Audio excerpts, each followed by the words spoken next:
Democratic Congresswoman Maxine Waters of California is back. Not that she ever went anywhere. She recently got into a fight on the floor of the House with Republican Mike Kelly. She said that car dealers are racist. Here's part of it.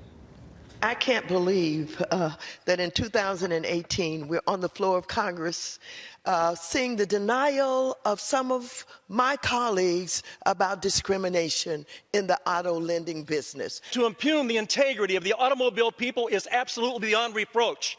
And so if you run out of facts, I guess the next thing you have to go to is discrimination. I am more offended as an African-American woman than you will ever be. And this business about making America great again, it is your president that's dividing this country. I'm more offended than you'll ever be. Therefore, I win. In the Who's Offended Olympics, Maxine Waters is always a gold medalist. Mark Steyn, an author and columnist and all-purpose genius, joins us tonight, and longtime connoisseur of Maxine Waters. So, to me, what's fascinating is not that Maxine Waters exists, and maybe you kind of want people like Maxine Waters around because it's kind of hilarious, but that she's suddenly become elevated to the status of hero in the Democratic Party. What does that tell us?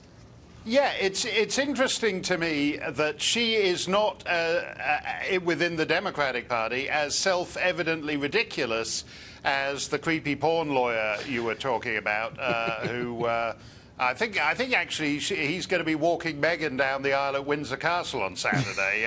Meghan doesn't know it. Meghan doesn't know it, but he's just decided to swing by and do it. He figures it'll work for him. But the interesting thing about Maxine Waters is that this is someone who, for example, she's close friends with Louis Farrakhan, whom we've talked about before, who believes he's taken up in a spacecraft to commune with the ghost of Elijah Muhammad and various other Fruit of Islam space aliens once a month. I don't know whether he takes Maxine up there with him once a month, although it would certainly explain a lot. By the way, I would be in favor of that, because if the space aliens encounter Maxine Waters and think she's a typical Earthling, they will have no plans to come anywhere near this planet. So they would be performing a useful service if they did that. But it is actually extraordinary to me, this.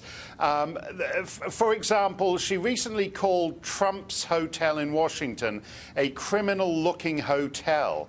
This is a woman who lives in a $4 million house, and in that sense sums up what Kanye West was talking about, the whole what have you guys done for me lately? What has mortgaging the entire future of one demographic group to the likes of Maxine Waters actually done for them? And that's a question I think more and more are asking. So, but for garden variety liberals who in normal times would have a problem with Maxine Waters' ethics and her rhetoric, and she's a Democrat, so they're not going to criticize her in public, but Maxine Waters, please, she's too far. They've woken up in the last year and decided that they really like Maxine Waters, and she speaks for them. Is there nobody on the left who's saying, well, wait a second, that's too far, she's too crazy, because she discredits us? Where are the reasonable voices?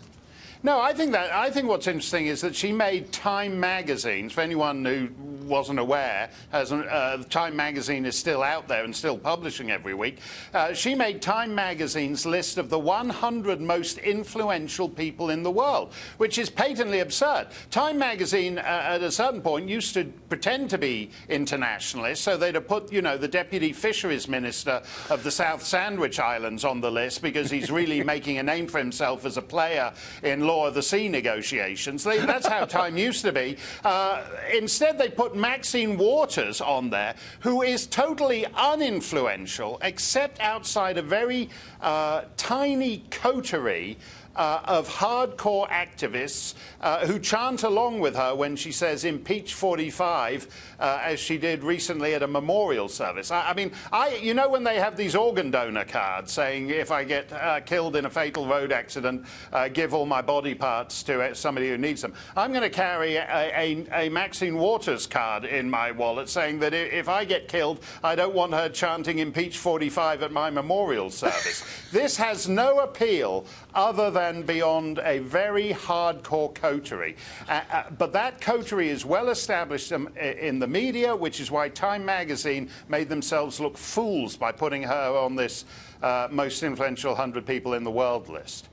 Trump has driven them insane. It's unbelievable. Let historians mark this moment. Mark Steyn, great to see you, as always.